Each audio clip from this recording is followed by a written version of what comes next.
فأنا ناصح لإخواني بالصدع بالحق تبيض وجوههم. السكوت في مسألة الحزبية يضرها، فاصدع بما تؤمر وأعرض عن المشركين. سلامي على دماج ورجالها والشيخ يحيى ودار العلم يا سعد بانيها. Bismillahirrahmanirrahim. Alhamdulillahi rabbil alamin. Ashhadu an la ilaha illallah wahdahu la syarikalah wa ashhadu anna Muhammadan abduhu wa rasuluh. Allahumma shalli ala Muhammadin abdika wa rasulik wa ala alihi wa ashabihi ajma'in, amma ba'd. Baik. Terkait dengan ayat yang telah kita lewati, ada beberapa sisi balaghah yang disebutkan oleh Fadilatu Syekhina Muhammad Al-Harari rahimahullahu ta'ala.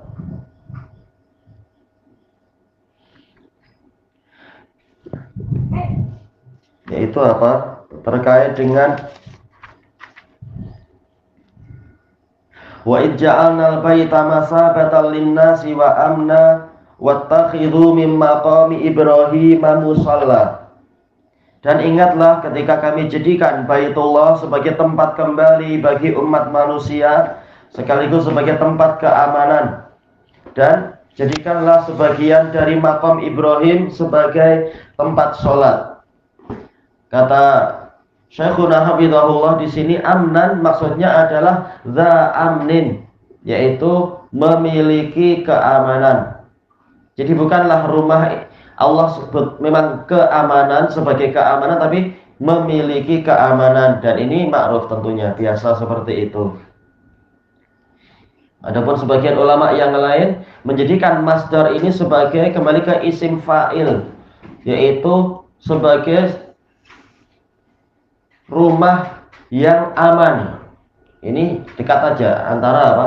Memiliki keamanan dan rumah yang aman. Sama aja, hampir sama.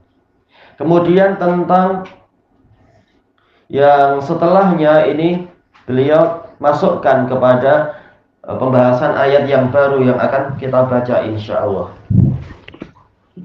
Jadi kita masuk kepada pembahasan ayat yang berikutnya tentang firman Allah Ta'ala,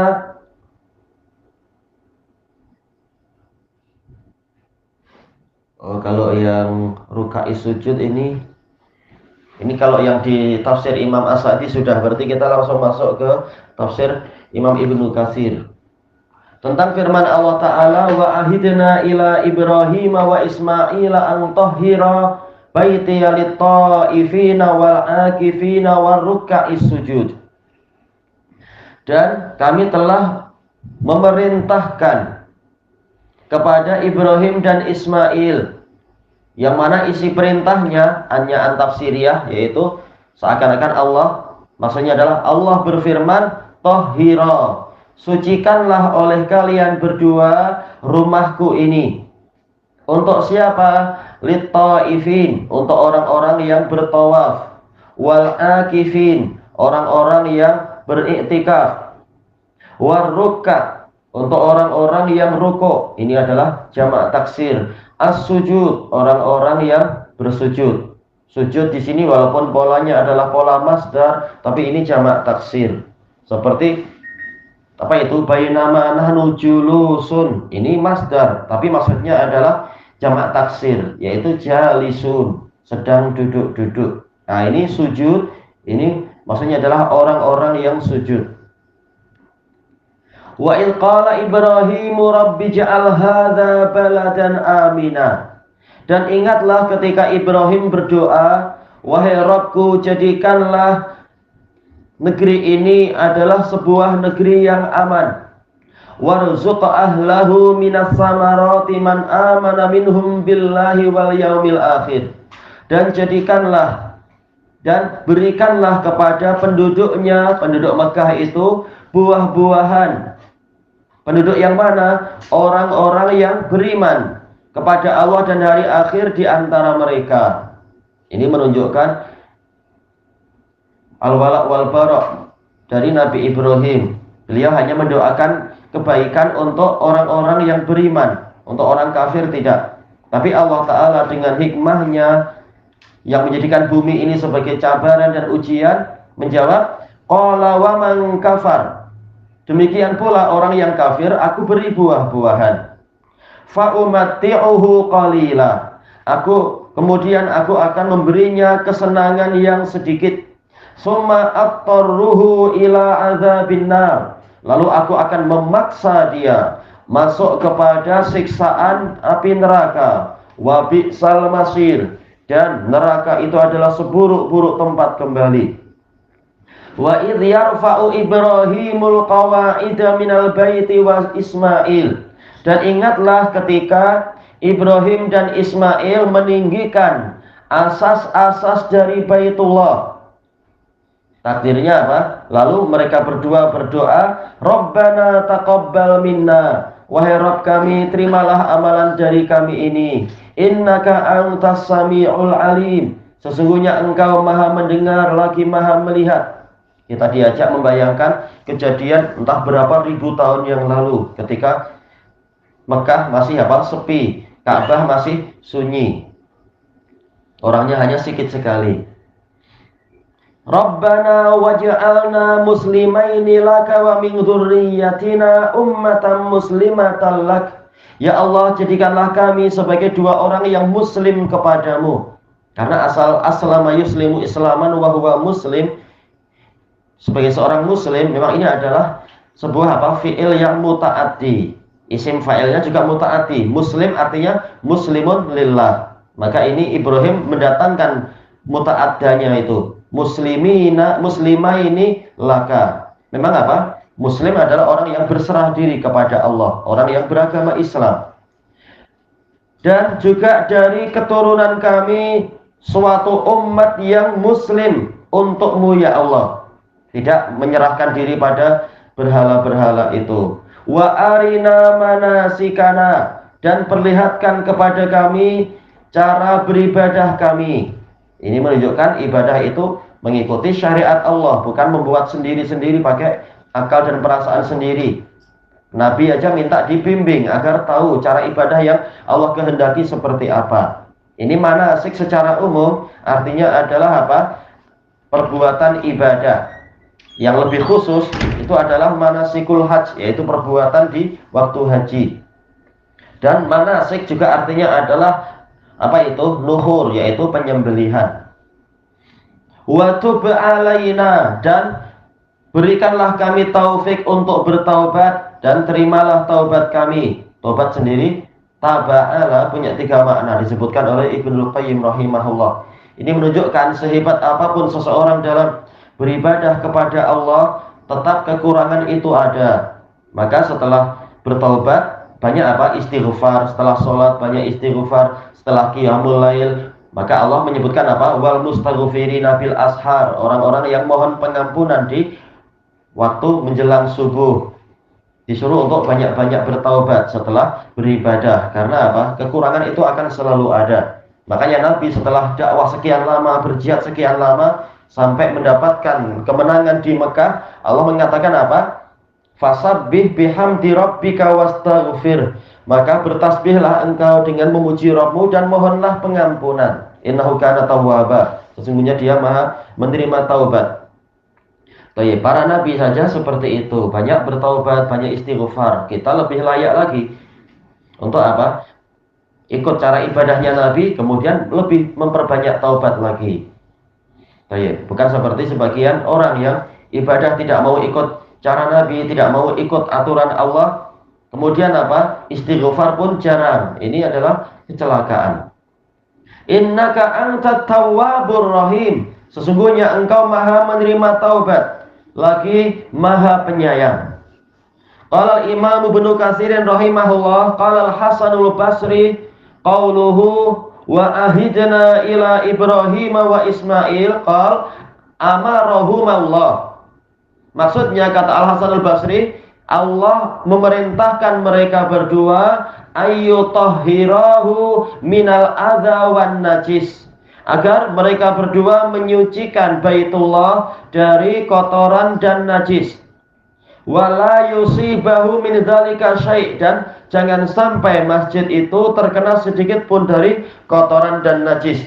Makanya dijelaskan oleh Syekhul Islam Ibnu Taimiyah dalam Al-Ikhtiyarat Al-Fiqhiyah, yaitu apa? Wajib untuk menghilangkan kertas-kertas dari masjid, maksudnya kertas yang mengotori, bukan buku-buku, jelas kitab ada, bahkan Al-Quran dari kertas. Tapi maksudnya adalah kertas-kertas yang mengotori masjid. Demikian pula daun-daun, kata beliau, bahkan juga rambut-rambut, kalau ada rambut yang berjatuhan, berarti termasuk di dalamnya adalah apa?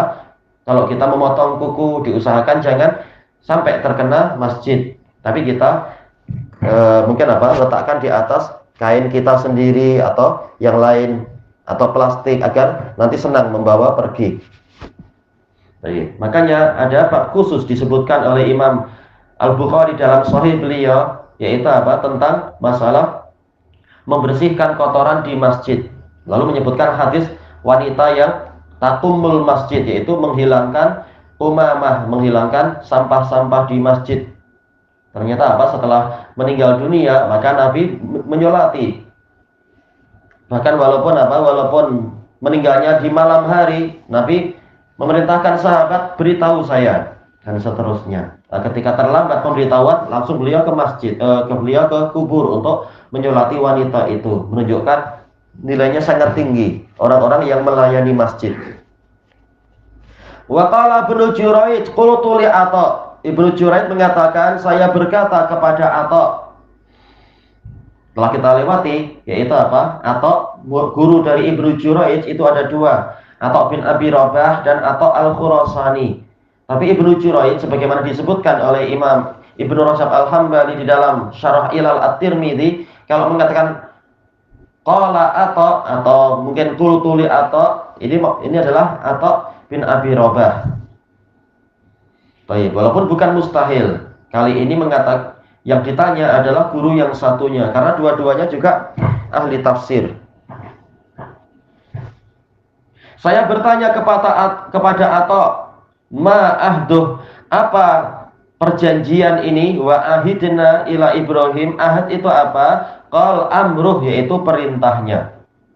Wa qala Abdurrahman ibnu Zaid ibni Aslam, wa ahidna ila Ibrahim, dan amarna, yaitu kami memerintahkan kepada Ibrahim. Salam marhaban.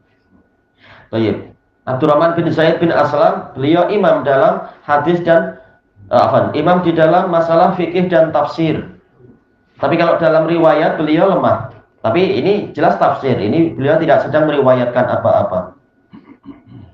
Kata beliau, demikianlah beliau mengatakan, wa dhahir anna hadzal harfa innama uddiya bi ila li'annahu fi makna taqaddamna wa auhayna.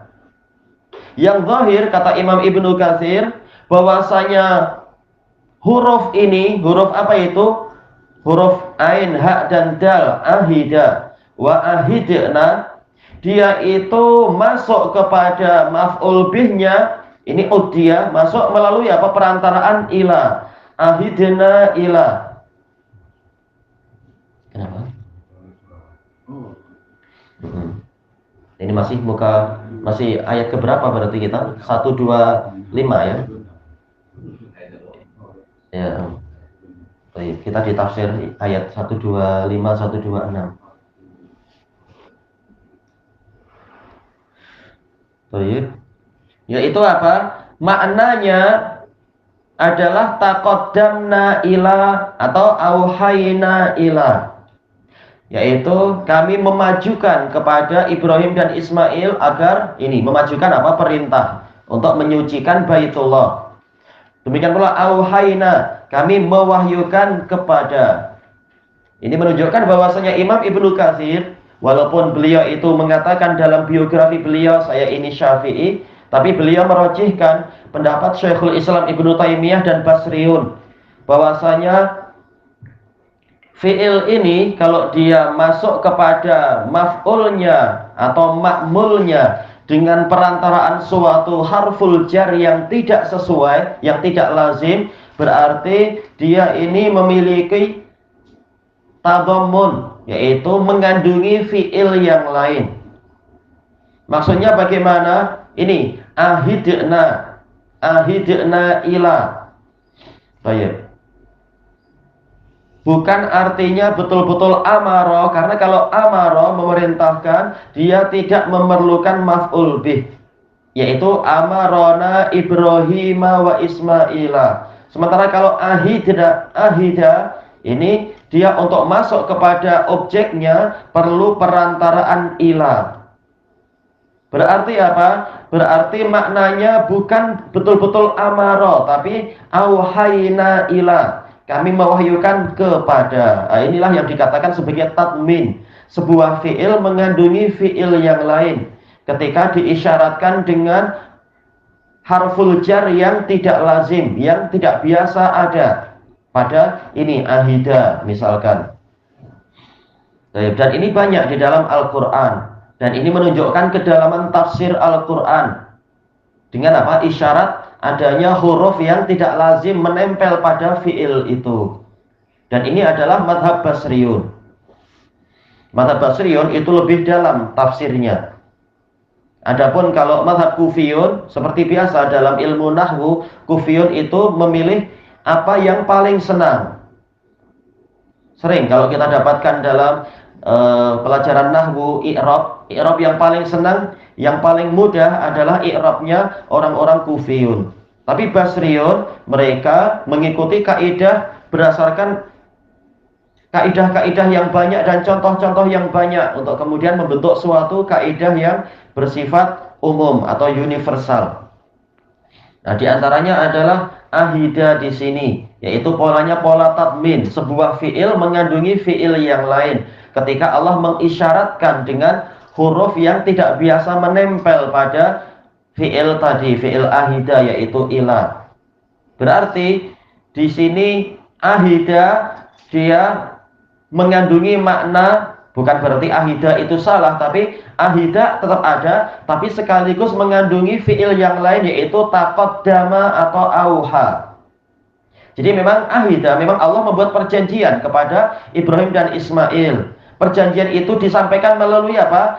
Melalui wahyu, melalui penyodoran lewat Jibril barangkali dan sebagainya.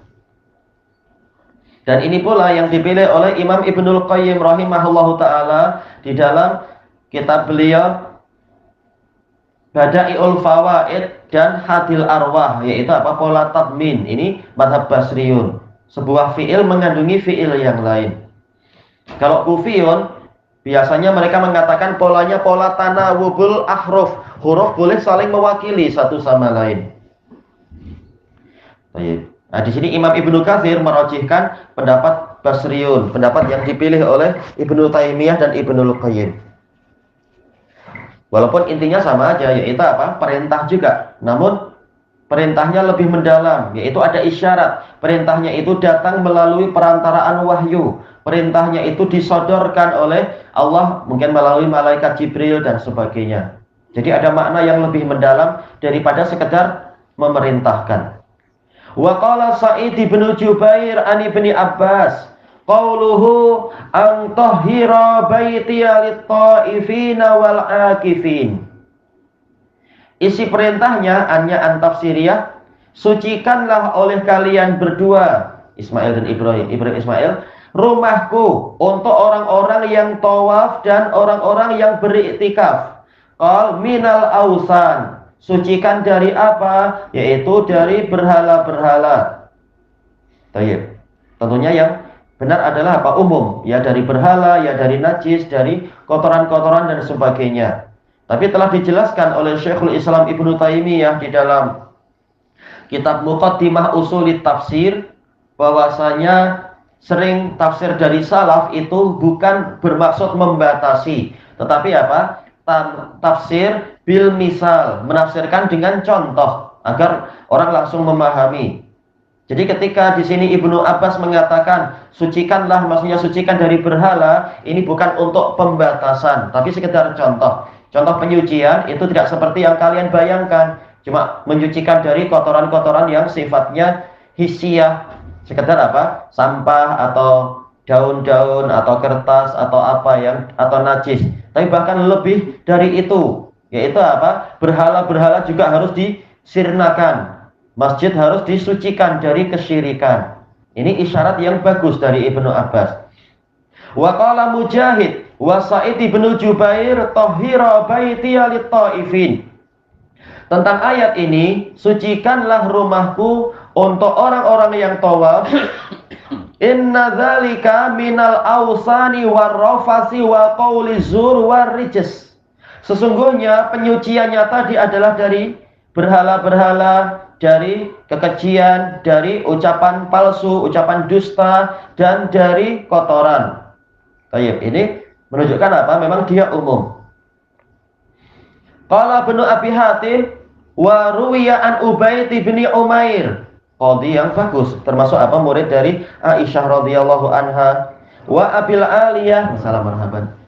Wa Sa'id bin Jubair, wa Mujahid, wa Atha wa Qatadah, dari sejumlah salaf, an tahhira baiti bi la ilaha illallah minasyirik. Penyuciannya adalah dengan la ilaha illallah, yaitu apa? Tidak ada sesembahan yang benar kecuali Allah, yaitu tauhid di dalam peribadatan. Minasyirik berarti menyucikan Baitullah dari kesyirikan. Dan inilah yang paling utama. Apa gunanya masjidnya? Sangat bersih, ada vacuum cleaner, ada robot-robot penyuci misalkan, tapi masih penuh dengan kesyirikan, itu tak ada gunanya. Sementara rumah Allah memang tujuannya adalah untuk mengagungkan Allah, bukan malah mengagungkan yang lain-lain. Oh iya. Wa amma qauluhu ta'ala, kata Imam Ibnu Katsir, adapun firman Allah Ta'ala lit-taifin fat-tawafu bil bait ma'ruf. Yang namanya tawaf di Baitullah itu telah dikenal. Yang ma'ruf itu yaitu apa? Berkeliling, mengelilingi Ka'bah. Wa an Sa'id bin Jubair annahu qala fi qaulihi ta'ala lit-taifin, yakni man atahu min ghurbah, yaitu orang yang mendatangi Baitullah dari keterasingan, mungkin dari negeri-negeri asing. Ini juga apa? Boleh jadi sekedar contoh.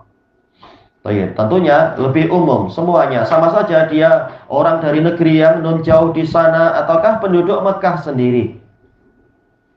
Wal akifin al muqimina fi, orang-orang yang tinggal di situ. Tinggal tidak harus betul-betul masuk ke dalam Ka'bah tidur di situ, tapi umum. Intinya adalah apa? Bertempat di sekitar situ.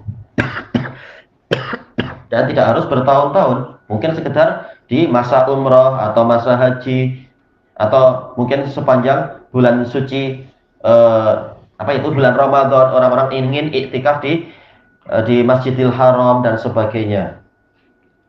Wa hakadza ruwiya an Qatadah wa Rabi' ibni Anas. Demikianlah diriwayatkan dari Qatadah dan Rabi' bin Anas. Annahuma fassara al-akifin bi ahlihil muqimina fi. Mereka berdua menafsirkan orang-orang yang iktikaf adalah orang-orang yang tinggal di situ. Kama qala Sa'id bin Jubair, sebagaimana kata Sa'id bin Jubair. Wa qala Yahya ibnul Qattan, Yahya bin Sa'id al-Qattan, termasuk guru terbesar dari Imam Ahmad ibn Hanbal. Imam Siqatun Sunni, sekaligus apa? Faqih yang betul-betul sangat faqih. Selain Imam Syafi'i, ini Yahya bin Sa'id al-Qattan dan ahli ilal hadits. Qala Abdul Malik wa huwa ibnu Abi Sulaiman, an Abdul Malik ibni Abi Sulaiman an Atha fi qawlihi wal akifin qal intabahu minal amsar. Walam dicetakan yang lain ini hamzahnya hamzah qata atau hamzah wasol. Ada kepalanya tidak itu alifnya tuh? Ada. Kalau ada itu yang betul, di tempat anak tak ada kepalanya. Harusnya ada karena ini adalah jamak taksir. Yaitu apa? Orang-orang yang datang silih berganti.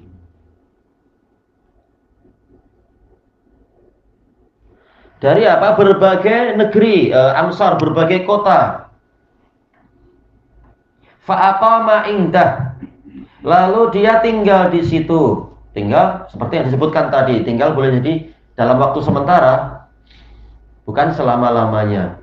Yang diizinkan ya alhamdulillah, kalau boleh tinggal di Mekah situ setiap hari ke Ka'bah terus ke Baitullah selama bertahun-tahun, berpuluh-puluh tahun, tentunya menggembirakan. Tapi bukan syarat tinggal itu harus berpuluh-puluh tahun. Wa qala lana wa nahnu mujawirun. Beliau akhirnya berkata kepada kami, Abdul Malik bin Abi Sulaiman, dan kami ini adalah orang yang bertetangga, yaitu bertetangga dengan Ka'bah. Ini zaman dulu masih senang tinggal di dekat-dekat situ. Antum minal akifin. Kalian termasuk orang-orang yang akifin. Jadi ini penafsiran secara umum. Tidak harus betul-betul iktikaf di Masjidil Haram. Orang-orang yang tinggal di sekeliling situ juga masuk di situ. Betul-betul punya rumah di situ. Ini juga menurut tafsir ini akifin. Walaupun kalau secara syariat jelas iktikaf itu harus di dalam masjid, bukan di kedai-kedai sendiri atau di rumah sendiri. Untuk yang laki-laki. Wa qala waqi'an Abi Bakar Al-Hudzali, untuk yang wanita alal khilaf. Walaupun yang rajih adalah harus di masjid. Cuma masjidnya tidak harus masjid jami, tidak harus masjid jamaah. Dari Abu Bakar Al-Hudzali, masalahnya Abu Bakar Al-Hudzali beliau matruk. An Atha, dari Atha lagi, tapi telah kita lewati ada jalur yang lain dari Atha. An Ibni Abbas qal idza kana jalisan fahuwa minal akifin. Kalau orang itu duduk, maksudnya adalah duduk di Baitullah, maka dia termasuk orang yang iktikaf. Tentunya ini kembali ke niat, karena iktikaf itu ibadah. Dan ini pendapat jumhur, dan itu yang dirajihkan oleh Imam Syaukani dalam kitab beliau Nailul Autar. Iktikaf itu tidak harus sehari semalam, sekitar duduk beberapa saat, beberapa menit. Itu kalau niatnya ibadah, memang itu iktikaf. Karena memang Allah dan Rasulnya tidak membatasi waktunya. Adapun kalau yang hadis muttafaqun alaih dari Umar bin Khattab, dulu saya pernah bernazar di masa jahiliyah untuk iktikaf sehari. Ini bukan pembatasan. Rasulullah mengatakan tunaikan nazarmu, tapi Rasulullah tidak mengatakan inilah batas minimal. Cuma kebetulan aja Umar sudah bernazar untuk iktikaf sehari, tapi itu bukan pembatasan. Jadi boleh sesaat, 2 saat, semenit, 2 menit, kembali ke niat. Kemudian disebutkan di sini, adapun kalau Syekh Yahya beliau merajihkan minimal adalah sehari atau semalam. Dan yang rajih dengan dalil-dalil yang ada adalah pendapat jumhur, tidak harus sehari, tidak harus semalam, boleh kurang dari itu. Karena syariat tidak membatasi. Wa qala Ibnu Abi Hatim, haddatsana Abi, qala haddatsana Musa bin Ismail. Tayyib, ayahnya ma'ruf, Abu Hatim Ar-Razi, Imam Siqah dan seterusnya. Musa bin Ismail At-Tabuzaki Siqah ma'ruf. Qala haddatsana Hammad bin Salamah, Hammad bin Salamah bin Dinar. Memang beliau bagikan dinar, bagikan emas, terutama dalam masalah manhaj. Dan beliau Siqah, walaupun ada kekurangan sedikit, hafalan kurang sedikit-sedikit, tapi Siqah. An Sabit bin Aslam Al-Bunani. Tayyib, Hammad an Sabit ini asbatun nas, murid terbaik. Qal qultu li Abdullah bin Ubaid bin Umair ma arani illa mukallimul amir. Sabit mengatakan, saya tidak memandang kecuali saya harus mengajak bicara kepada amir, mungkin gubernur atau komandan di situ, an amna alladzina yanamuna fil masjidil haram, yaitu agar beliau melarang orang-orang yang tidur di Masjidil Haram. Jelas maksudnya Masjidil Haram di sini dohirnya adalah yaitu yang di sekeliling Ka'bah, bukan di dalam Ka'bah. Sejak dulu Ka'bah memang dikunci kecuali pada waktu tertentu untuk orang tertentu. Fa innahum yujnibun wa yuhdisun, karena orang yang tidur di Masjidil Haram mereka nanti akan junub, mereka akan berhadas. Qala taf'al, maka Abdullah bin Ubaid bin Umar mengatakan, jangan Anda lakukan itu. Minta amir untuk melarang orang-orang yang tidur di masjid. Fa inna ibna Umar su'ila anhum, karena Ibnu Umar radhiyallahu anhu ditanya tentang mereka, faqal humul akifun. Beliau mengatakan mereka adalah orang-orang yang iktikaf. Ya, kalau sudah dalam masjid niatnya adalah iktikaf, mereka iktikaf. dan boleh tidur di situ, apalagi yang 10 hari di akhir Ramadan, jelas mau tidak mau memang tidur di situ, dan ini ma'ruf, tidak boleh dilarang. Dan inilah pendapat yang betul. Yang penting apa? Jangan sampai mengotori masjid tentunya. Ya, itu keadaan lain, situasi lain. Ya, di sebagian masjid, atau di Indonesia dulu tahun-tahun dulu, setelah banyak pencuri-pencuri yang memang apa tidak memuliakan masjid, masjid pun sound sistemnya dicuri dan sebagainya. Nah, yang seperti itu tentunya boleh ulama ijtihad, umara ijtihad untuk mengunci pintu masjid. Cuma biasanya apa? Tetap bagian beranda di luar boleh untuk orang-orang sholat di situ. Baik. Yang penting apa? Bukan malah memang menjadi tempat tinggal, sengaja tidur di situ terus. Nah, tentunya nanti malah jadi apa? Jadi tempat tinggal pribadi. Sementara para Syekhul Islam mengatakan kalau itu masjid berarti dia adalah musabbal. Memang apa? Untuk fisabilillah, berarti tidak boleh diklaim oleh orang tertentu. Ini tempat saya 24 jam dalam berapa tahun, nggak boleh. Itu milik umum, tetap itu milik umum. Untuk masjid-masjid wakaf itu milik umum. Baik. Dan ini menjadi dalil para ulama yang mengatakan apa? Orang yang junub dia boleh untuk masuk masjid. Masuk dalam istilah junub juga apa? Masuk dalam keumuman ilah junub berarti apa? Haid juga. Buktinya Rasulullah nyuruh Aisyah untuk ambil barang di dalam masjid, menunjukkan boleh wanita haid dan laki-laki yang junub, wanita junub juga boleh untuk masuk masjid. Yang penting jangan apa? Jangan sampai mengotori masjid, membuat kotor masjid dan sebagainya. Karena Rasulullah dan para sahabat biasa iktikaf di masjid 10 hari, kadang 20 hari. Tidak disebutkan bahwasanya mereka dalam 20 hari itu tak pernah junub, misalkan.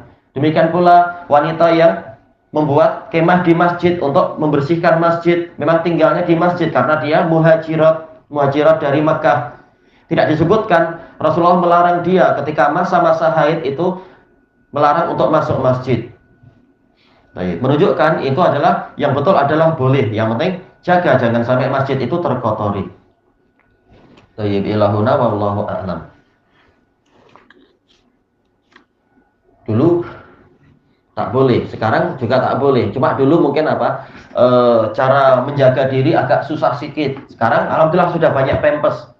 Pampers untuk baby atau pampers untuk orang yang sudah pernah punya baby, punya bayi. Nah, semuanya ada untuk usia berapapun sudah ada. Zaman sekarang dipermudah. Lebih senang untuk menjaga jangan sampai najis-najis jatuh ke masjid dan sebagainya. Kotoran-kotoran. Wallahu a'lam.